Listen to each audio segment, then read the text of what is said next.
Here is your IRA journal prompt for week number 18, and the book is called Mud.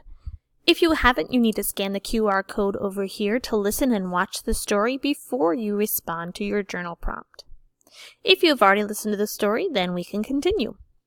Your journal prompt today says, mud is a sign that spring is coming. What is another sign that spring is coming? Do you like spring? Why?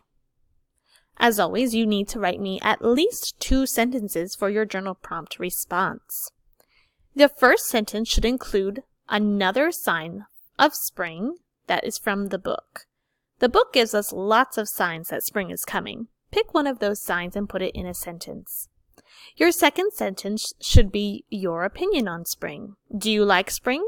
Do you not like spring? And also tell me why. Since we're discussing why we do or do not like spring, I should see the word because in your second sentence. If you'd like to tell me more about spring or any other season, you can in the following sentence if you'd like to write more. If you need more room, you can go on the back of the paper. Don't forget your name at the bottom.